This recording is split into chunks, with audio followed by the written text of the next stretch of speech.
Welcome to the DeltaMath tutorial solutions. Here we're going to find the roots and the vertex with technology. So it says to find the roots and the vertex of the quadratic on a calculator. Round all your values to 3 decimal places if necessary. Here we go. Y equals to x squared minus 6x minus 112. The tool that we're going to be using is decimal scrapping calculator. So we type in the same exact way we see it. Y is equal to x squared minus 6x minus 112. All right, let's zoom out to see it. All right. Whoa. Did I type it in right? Minus 6. Wow. So, right here. So the point, the vertex is right here. It is the point in which the curve turns. So it is at 3, 3. Oh, sorry, that's not the root. The vertex is 3, negative 121. Okay.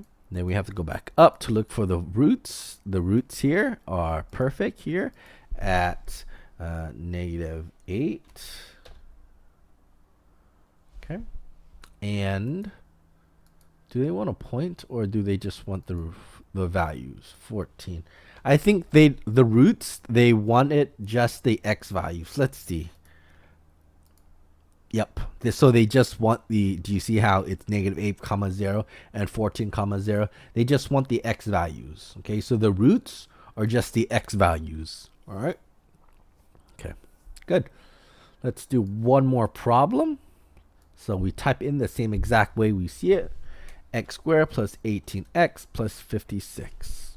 Okay. Oh, that's perfect. So the vertex here is at negative 9 comma negative 25. It is the point in which this curve turns.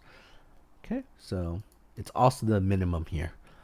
And your two roots are going to be at negative 14 comma 0 and negative 4 comma 0.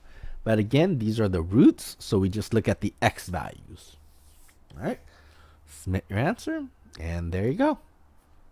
Okay, make sure you're able to use decimals to graph it to find your vertex and your roots. There you go. That is how you find the roots, vertex with technology.